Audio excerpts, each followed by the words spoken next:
நமது லகரம் நேயர்கள் அனைவருக்கும் வணக்கம். அனைத்து இந்திய அண்ணா திராவிட முன்னேற்ற கழகத்தில் ஒருங்கிணைப்பாளர் இணை ஒருங்கிணைப்பாளராக இருந்த எடப்பாடி பழனிசாமியும் ஓ பன்னீர்செல்வமும் இன்றைக்கு எடப்பாடி பழனிசாமி அனைத்து இந்திய அண்ணா திராவிட முன்னேற்ற கழகத்தினுடைய பொதுச் செயலாளராக கட்சியை கைப்பற்றி கொண்டார். ஓ பன்னீர்செல்வம் அரசியலிலே நிராயுத பாகனியாக இருக்கிறார். இந்த இருவருமே அம்மையார் சசிகலா அவர்களுக்கு துரோகம் செய்திருக்கிறார்கள். இந்த இருவருமே அளவுக்கு அதிகமாக உப்பு தின்றிருக்கிறார்கள்.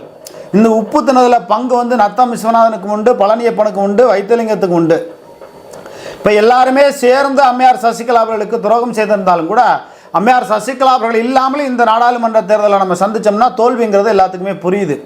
அந்த அடிப்படையில் இவங்க ஓபிஎஸ் என்ன பண்ணுறாரு, அம்மையார் சசிகலா உள்ளே விடாமல் நம்ம கட்சிக்குள்ளே போயிட்டு டிடிவி தினகரனை கைக்குள்ளே வச்சுக்கிட்டு நம்ம முதலமைச்சர் வேட்பாளர்னு 2026 பயணிக்கலாம்னு இவங்க ஒரு திட்டம்.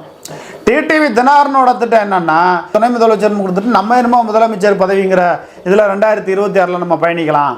இந்த நாடாளுமன்ற தேர்தலில் எம்பியில் நம்ம ஜெயிச்சாலும் தோத்தாலும் இந்த பதவியை நம்ம ராஜினாமா பண்ணிட்டு கூட அப்படி பண்ணிக்கலாம்னு நினைக்கிறாரு. ஆனால் பாஜக விடுமா? அதே நேரத்தில் இந்த எம்பி தேர்தலில் நாடாளுமன்ற தேர்தல் தொகுதியில் டிடிவி தினகரன் வெற்றி பெறுவது என்பதே மிகவும் கடினம். அவ்வளோ எளிதில் அவர் வெற்றி பெற முடியாது. ஏன்னா அவருக்கு ஆர்கே நகர் தொகுதி ஒன்று தான் வெற்றியை கொடுத்ததை தவிர மீதி எல்லாமே இவங்க எடப்பாடி பழனிசாமி 8 தோல்வி எடப்பாடி பழனிசாமின்னு சொல்கிறாரு. கூட்டு வங்கிகளை பிரிக்க முடிந்தது, திராவிட முன்னேற்ற கழகத்துக்கு மறைமுகமாக தொடர்பாக இருக்க முடிந்தது, அதை தான் செய்ய முடிந்தது தவிர இவரால் பெரிய அளவுக்கு எந்த வெற்றியும் பண்ண முடியலை. இந்த சூழ்நிலையில் தான் அரசியலில் எம்என் நடராஜன் அவர்கள் செய்த சாதனையை எடப்பாடி பழனிசாமியோ ஓ பன்னீர்செல்வமோ டிடிவி தினகரனோ இவங்க 5% கூட செஞ்சதில்லை. கூட இருந்திருக்காங்க. டிடிவி தினகரன் இந்த பாதுகாப்பு இது போன்ற விஷயங்கள்லாம் பார்த்துருக்காங்க. இவர் மாநில பொருளாளரும் அதிமுகவில் இருந்திருக்காரு. ஆனால் இருந்து கொண்டே அம்மையார் சசிகலா அவர்களையே அவர்களுக்கே துரோகம் செய்கிற வகையிலே பல இடங்களில் செஞ்சுருக்காரு. அது முன்னாடி செஞ்சுருக்காரு, அது தெரியலை. இப்போ தான் அவருடைய வண்டவாளங்கள் புறா வெளியில் வந்திருக்கு. சரி, இந்த நிலைமையில் பார்க்குற பொழுது இந்த டிடிவி தினகரன், ஓபிஎஸ், எடப்பாடி பன்னீர்செல்வம், பழனிசாமி இவர்கள் எல்லாம் ஏதாவது இவங்களுக்குன்னு பொதுநலம்னு ஏதாவது இருக்குதா? டிடிவி தினகரன் தேனியில் அதை பண்ணார் இதை பண்ணார் நம்மள்ட்ட அண்ட புழுகா சொன்னதுனால தான் நம்மளாம் ஏதோ பெரிய தியாகி போல இருக்குன்னு நினச்சிக்கிட்டு அவருக்கு நம்ம மக்கள் செல்வர் டிடிவி தினகரன் பேரவைன்னு தொடங்கணும். சரி, அவரால் பயன்பெற்றவர்கள் இருக்கலாம், மாற்று கருத்து. ஆனாலும் கூட அதே போல் ஓ பன்னீர்செல்வம் அவர்கள் அந்த தேனியில் இருக்கக்கூடிய மக்களுக்கு ஏதாவது நன்மை செய்திருக்கிறாரா அப்படின்னா கிடையாது. மேற்கு தொடர்ச்சி மலை வரை சொத்து இருக்க வழியே அதில் யாருக்காவது இந்தப்பா யாருக்காரன் கொடுத்துருக்காங்களா? கிடையாது. அதே போல் எடப்பாடி பழனிசாமி தன்னுடைய சொந்த பணத்தில் எதையுமே செய்ய மாட்டார். சொந்த பணம் அவர் நிறைய பேர் சொல்கிறாங்க கொடநாடு பணம் ஏற்கனவே கொள்ளையடித்த பணம்லாம் கொடுத்து வச்சுருக்காரு, அதுலேருந்து கொடுத்தாருன்னு. கிடையவே கிடையாது. எல்லா பணத்தையும் இறக்குவது வேலுமணி தான், எஸ்பி வேலுமணி தான். அதுக்கு தான் மதுரை மாநாட்டு எழுச்சி மாநாடு நடத்தினாங்க பார்த்தீங்களா? மதுரை மாநாட்டில் எஸ்பி வேலுமணி பணத்தை இறக்கிறார்னு சொல்லி எடப்பாடி பழனிசாமி பேசினார் பார்த்தீங்களா? அதுலேருந்து என்ன தெரியுது? பணம் செலவு பண்ணுறது வேலுமணி தான்.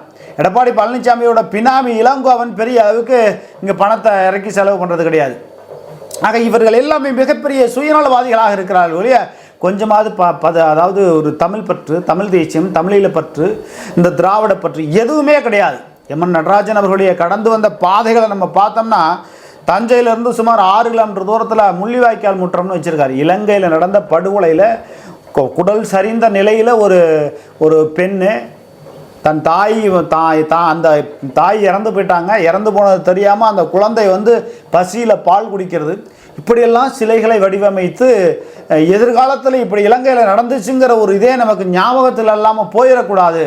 எதிர்காலத்தில் தமிழர் இந்தளவுக்கு வஞ்சிக்கப்பட்டிருக்கிறான் என்பது வரலாற்றுக்கு இன்னும் ஆண்டாண்டு காலமானாலும் இந்த மக்களுக்கு நினைவில் இருக்க வேண்டும் என்பதற்காக முள்ளிவாய்க்கால் முற்றம் என்று தொடங்கினார்.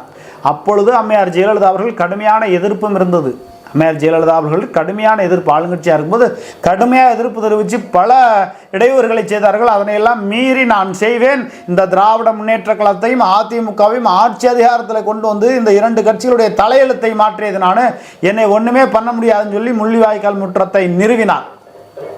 அதே போல தான் தஞ்சாவூரில் வெண்கல சிலை 25 லட்சம் ரூபா மதிப்பில், அப்போவே 25 லட்சம்னா இப்போலாம் பல கோடி, 25 லட்சம் மதிப்பில் நடிகர் திலகம் சிவாஜி கணேசனுடைய வெண்கல சிலையில் தஞ்சாவூரில் நிறுவனர். அப்படிப்பட்ட ஒரு வல்லமை படைத்தவர். அந்த வல்லமையும் வலிமையும் ஆளுமையும் இந்த எடப்பாடி பழனிசாமிக்கோ ஓ பன்னீர்செல்வத்துக்கோ டிடிவி தினகரனுக்கோ ஒரு 5% கூட கிடையாது. இவங்கெல்லாம் இன்றைக்கி என்னமோ பெரிய தியாகி போல் இவர்கள் மதுரையில் ஒரு முறை பார்க்குறேன், டிடிவி தினகரனுக்கு மேலேருந்து ஒரு 10 பேரை செட் பண்ணி அப்படியே பூவை போட்டு விடுறது. தானாக இயல வேண்டும், தானாக புகழ்ச்சி கிடைக்கணும். நீங்களா எழுப்புறது என்றைக்கும் நிரந்தரம் கிடையாது.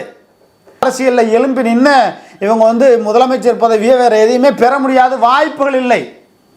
அதாவது அரசியலில் வெற்றி பெறணும்னா அதற்கான புண்ணியம் ஏதாவது செஞ்சுருக்கணும். எம்என் நடராஜன் அவர்கள் செஞ்ச புண்ணியம் கொஞ்ச நெஞ்சம் கிடையாது. முள்ளிவாய்க்கால் முற்றத்தை ஒரு முறை ஓ பன்னீர்செல்வம் சென்று பார்த்தால் அவர்களுக்கு தெரியும் எந்த அளவுக்கு செஞ்சுருக்காருன்னு.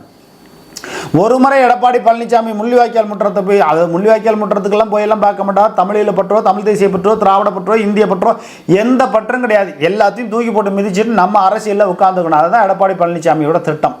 உங்களுக்கு என்ன இருக்குது? ஏதாவது பொதுநலம் இருக்குதா? ஏதாவது கொள்கை இருக்குதா? 4800 கோடி ரூபா சம்பந்திக்கு டெண்டர் போட்டு கொடுத்ததை விட வேறு என்ன எடப்பாடி பழனிசாமிக்கு என்ன தகுதி இருக்குது? ஓ பன்னீர்செல்வத்துக்கு மேற்கு தொடர்ச்சி மலை வரை சொத்து சேர்த்ததை தவிர வேறு என்ன தகுதி இருக்குது? முன்னாள் அமைச்சர்களுடைய மகன்களில் எத்தனை பேர் பாலியல் பல விதம் செஞ்சுருக்காங்க, கற்பழிப்புகளை, வெளி உலகத்துக்கு வரல. அனைத்து இந்திய அண்ணா திராவிட முன்னேற்ற கழகம் 2வது முறை ஆட்சி அதிகாரத்திற்கு வந்த பிறகு பல முன்னாள் அமைச்சர்கள் பல கல்லூரி பெண்களை திருமணம் செய்து கொள்கிறேன் என்று கட்டாயப்படுத்தி பல்லுணர்வு பாலியல் ரீதியான பல்வேறு இடைஞ்சல்களை செஞ்சுருக்காங்க. இந்த பணக்கார வர்க்கத்தில் இருக்கக்கூடியவர்கள்லாம் அந்த கருப்பு பணம் 50 லட்சம் ரூபா கார் வச்சுருக்கிறவங்களாம் பார்க்குற பெண்களை எல்லாம் மனைவியாக ஒரு நாள் தாசியாக நடிக்கக்கூடிய இழிவான நிலைகளில் அனைத்து இந்திய அண்ணா திராவிட முன்னேற்ற கழகத்தைச் சேர்ந்த முன்னாள் அமைச்சருடைய மகன்கள் ஈடுபட்டு இருக்கிறார்கள். தப்பி தவறி 3வது முறை மட்டும் அனைத்து இந்திய அண்ணா திராவிட முன்னேற்ற கழகம் ஆட்சி அதிகாரத்துக்கு வந்துருந்துச்சுன்னா இந்திய அண்ணா திராவிட முன்னேற்ற கழகம் 2வது முறையாக 2011க்கு அப்புறம் 2016 ஆட்சி அமைந்ததற்குண்டான காரணம் எம்என் நடராஜன் என்பது பலருக்கும் தெரியாது. என்னமோ இவங்க எல்லாம் அமைச்சர்களோட சக்தியோட, முன்னாள் அமைச்சர்களோட சக்தி இவங்களால ஆட்சிக்கு வந்துருச்சுன்னு நினைப்பாங்க. மக்கள் நல கூட்டணி என்ற ஒன்றை உருவாக்கி திராவிட முன்னேற்ற கழகத்திற்கு எதிராக களத்தில் இறக்கி மிகப்பெரிய அரசியல் செய்து 2வது முறையாக அனைத்து இந்திய அண்ணா திராவிட முன்னேற்ற கழகத்தை ஆட்சி கட்டில் அமர வைத்தது எம்என் நடராஜன். எத்தனை பேர்த்துக்கு தெரியும்? மக்கள் நல கூட்டணியில் வைகோவிலேருந்து, திருமாவளவன்லேருந்து, விஜயகாந்த்லேருந்து எல்லாத்துக்குமே செட்டில்மெண்ட் பண்ணி மக்கள் நல கூட்டணின்னு உருவாக்குனது. ஒரு தடவை வைகோ அவர்கள் ஒரு பேட்டியில் நீங்கள் வந்து மக்கள் நல கூட்டணின்னு உருவாக்குனதில் உங்களுக்கு 300 கோடி ரூபா பணம் கிடைச்சாங்கன்னா அந்த மைக்கை கழட்டி போட்டு எந்திரிச்சு ஓடினவர் தான். இல்லைன்னு சொல்லுங்கள் பார்க்கலாம்.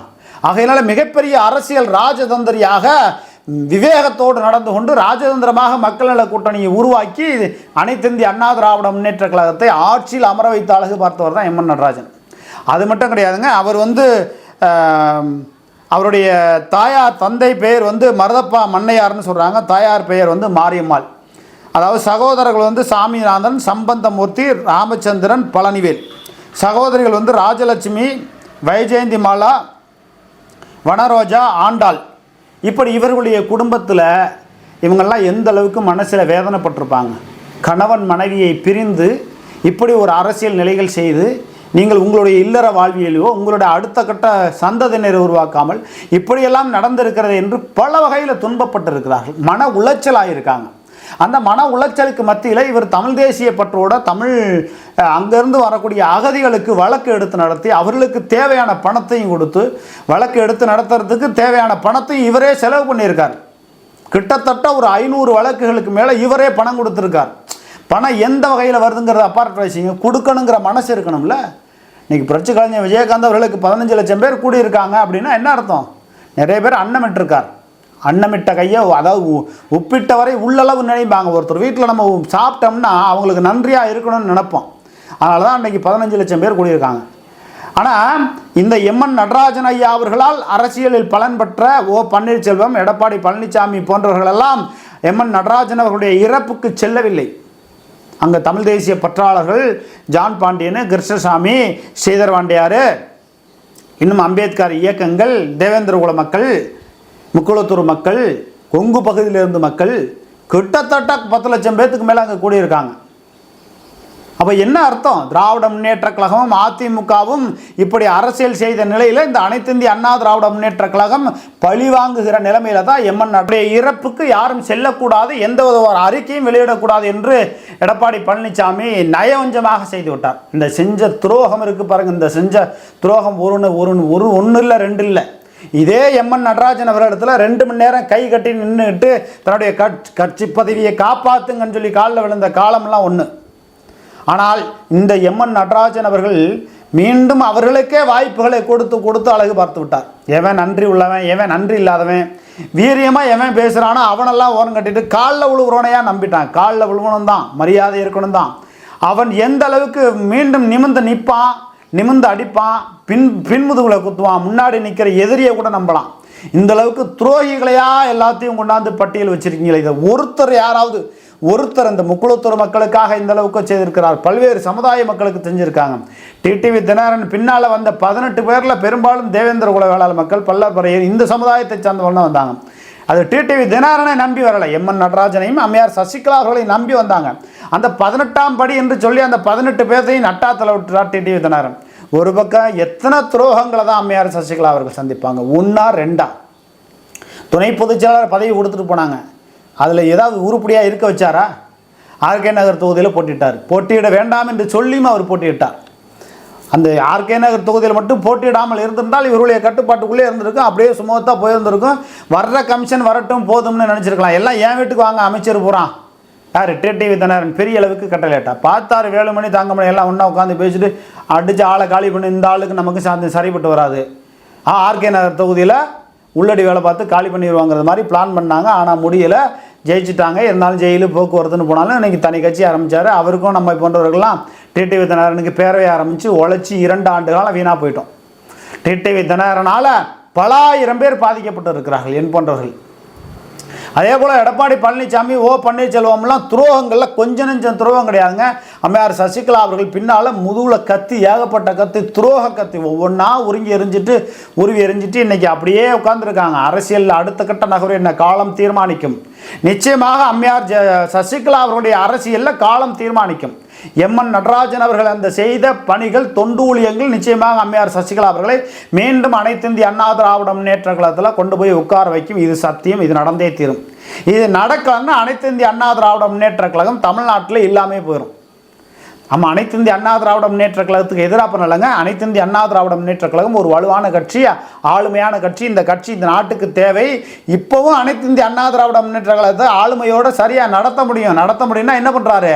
இளங்கோவன் என்ற ஒரு பினாமியை வைத்து கொண்டு அவரை மாவட்ட செயலர் போட சொல்கிறது. அவர் ஒரு 15 மாவட்டத்தில் இருக்குது. நான் அமமுகவுக்கு போய்ட்டு வந்தவன் என்ன பொண்ணு, அதாவது அமீனா பூந்த இடமும் ஆமை பூந்த இடமும் ஒன்றும்பாங்க. அப்படி பூந்து போய் ஒவ்வொரு கட்சியை காலி பண்ணிட்டு வந்தவனுக்கெல்லாம் மாவட்ட செயலர் பதவி கொடுத்தா இந்த அனைத்து இந்திய அண்ணா திராவிட முன்னேற்ற கழகம் எப்படி உருப்படும்?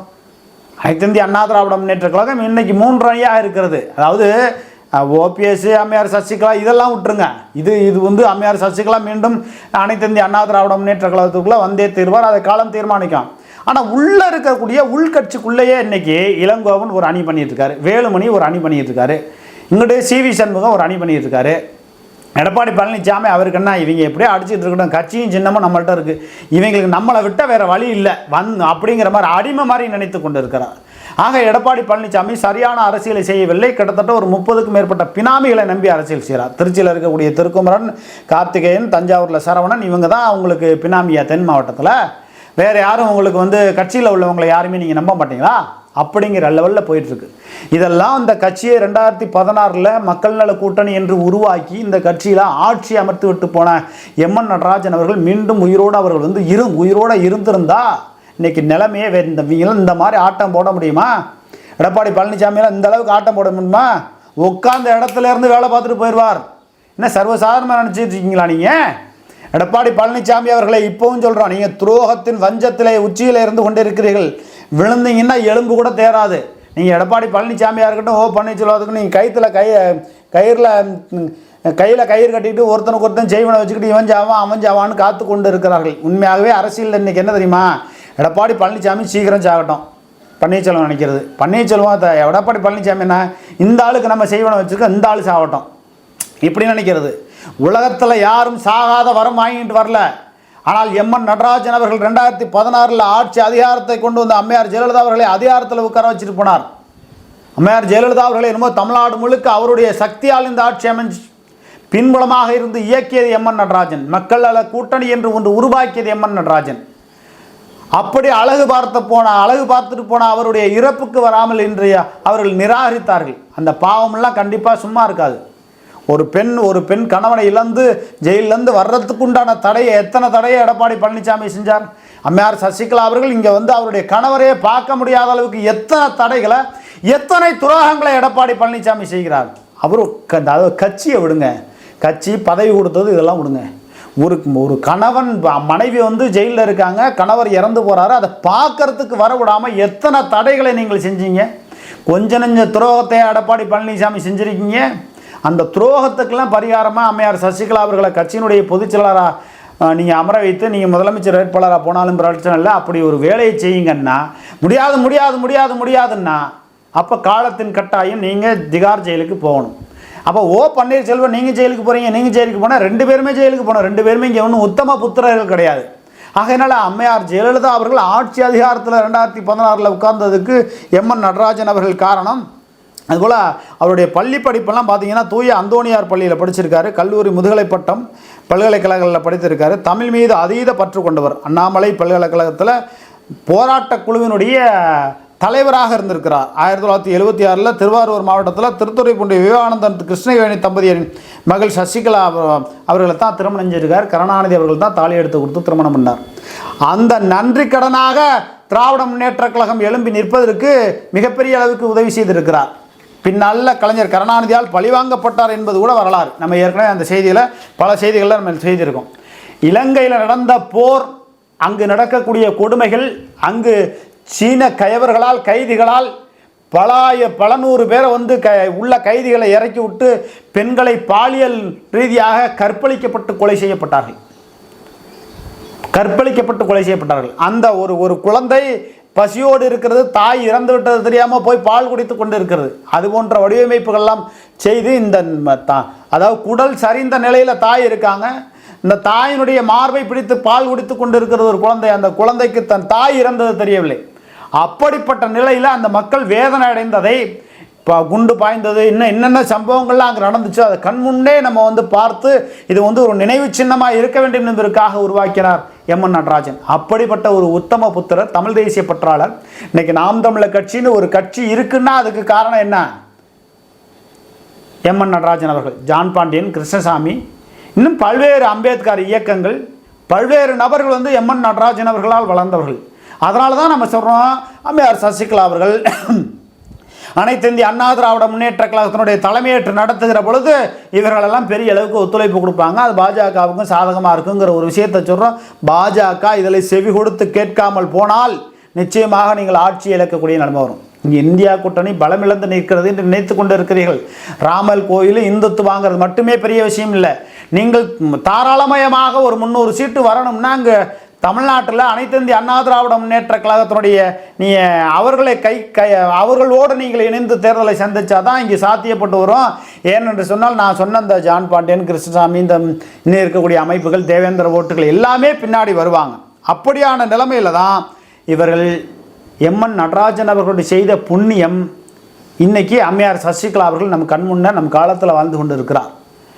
அப்படிப்பட்டவரை அனைத்து இந்திய அண்ணா திராவிட முன்னேற்ற கழகத்தினுடைய பொதுச் செயலாளராக உட்கார வைத்து அழகு பார்த்து அவர்கள் எல்லாமே கூட்டணி இணைந்து தேர்தலை சந்தித்தால் நிச்சயமாக திராவிட முன்னேற்ற கழகத்தை வீழ்த்த முடியும். இல்லைன்னா சத்தியமா சாத்தியம் இல்லை. நீங்கள் இன்னும் எத்தனை பேர்த்து மேலே ரைடு விட்டாலும் புரட்சி கலைஞர் விஜயகாந்த் என்று விஜயகாந்த் வந்து பெரிய இவர்னு சொல்லி நீங்கள் மேடையில் பேசிட்டு போனால் விஜயகாந்தை நம்ம குறைச்சி மதிப்பிடலை.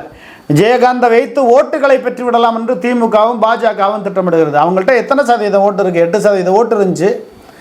அதுக்கப்புறம் 3% ஓட்டாக வந்து பிரிஞ்சிருச்சு. மீதி 5% ஓட்டு எங்கே போணுச்சு? திமுக, அதிமுக, அமமுகன்னு பிரிஞ்சு போயிருச்சு. அந்த ஓட்டுகளெல்லாம் மீண்டும் வந்து பாஜகவுக்கு ஓட்டு போட்டுருவாங்கன்னு பாஜக நினைக்குதா? திமுகவுக்கு ஓட்டு போட்டுருவாங்கன்னு திமுக நினைக்குதா? ஒரு விஷயந்தான் சொல்கிறோம், தமிழ்நாட்டில் இந்த நாடாளுமன்ற தேர்தலில் திராவிட முன்னேற்ற கழகத்திற்கு 20% ஓட்டு இருக்குது. திருமாவளவன், காங்கிரஸ், கம்யூனிஸ்ட் கட்சிகள், வேல்முருகன் இன்னும் இருக்கக்கூடிய கட்சிகள்லாம் சேர்த்தாவே அவங்களுக்கு ஒரு 28% ஓட்டு வந்துடும். அனைத்து இந்திய அண்ணா திராவிட முன்னேற்ற கழகம் எடப்பாடி பழனிசாமி தலைமையில் தேர்தலை சந்திச்சா 15-18க்கு மேலே தாண்டாது. அவர் கூட யாரும் கூட்டணிக்கு போகிறதில்ல. இங்கோட அமமுக, ஓபிஎஸ், பாஜக, ஜான் பாண்டியன், கிருஷ்ணசாமின்னு நின்னாலும் கூட இங்கு பெரிய அளவுக்கு முழுமை பெறாது, எந்த இடத்துலையும் வெற்றி பெற முடியாது. 2 சீட்டு பிடிக்கிறதே கஷ்டம். அதனால தான் நம்ம ஏற்கனவே பல்வேறு செய்திகளில் சொல்லியிருக்கோம். அம்மையார் சசிகலா அவர்களை அனைத்து இந்திய அண்ணா திராவிட முன்னேற்ற கழகத்தில் உட்கார வைத்து அழகு பார்த்து அவங்க எல்லாம் ஒன்றா இணைந்து தேர்தலை சந்திக்க வேண்டும் என்ற கருத்துக்களை நம்ம சொல்கிறோம். இந்த எடப்பாடி பழனிசாமி, பன்னீர்செல்வம், நீ ஜெயிலுக்கு போகிறேன், நான் ஜெயிலுக்கு போகிறேன்னு சொல்லி விவாதம் பண்ணிக்கிட்டு மோடியை போய் பன்னீர்செல்வம் சந்திக்கிறதுனால இவருக்கு ஒன்றும் கட்சியும் கிடைக்க போகிறதில்ல, சின்னமும் கிடைக்க போகிறதில்ல.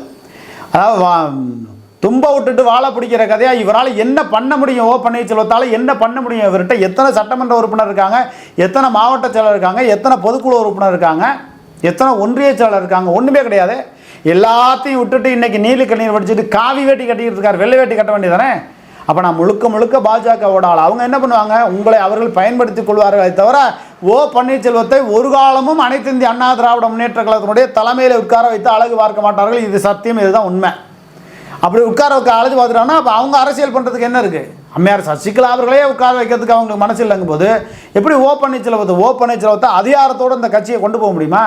இப்போவும் சொல்கிறோம், திராவிட முன்னேற்ற கழகத்தை எதிர்த்து வலுவாக நின்று போட்டியிட்டு வெற்றி பெற வேண்டும் என்று சொன்னால் அம்மையார் சசிகலா அவர்களை முன்னிலைப்படுத்த வேண்டும் என்பதை விட அவர்களை கட்சியினுடைய பொதுச் செயலாளர் உட்கார வைத்து நீங்கள் எல்லாம் போட்டியிட்டு திராவிட முன்னேற்ற கழகத்தை வெற்றி பெற முடியும். அதாவது எம்.என். நடராஜன் அவர்கள் 2016 அனைத்து இந்திய அண்ணா திராவிட முன்னேற்ற கழகம் ஆட்சி அமைந்ததற்கான காரணம் எம்.என். நடராஜனும் அம்மையார் சசிகலா அவர்கள். அதே போல் இந்த பாரதிய ஜனதா கட்சி ஆட்சி அதிகாரத்துக்கு வரணும், இங்கேயும் ஒரு 10-20 சீட்டு வேணும்னா அம்மையார் சசிகலா அவர்களை அனைத்து இந்திய அண்ணா திராவிட முன்னேற்ற கழகத்தினுடைய பொதுச் செயலாளராக நியமித்து அரசியலை செய்தால் நன்றாக இருக்கும் என்று பல்வேறு செய்திகளை நம்ம வெளியிட்டிருக்கிறோம். இன்னும் பல்வேறு விதவிதமான கருத்துக்களை கொண்ட செய்திகளை நம்ம வெளியிட தயாராக இருக்கிறோம். நன்றி, வணக்கம்.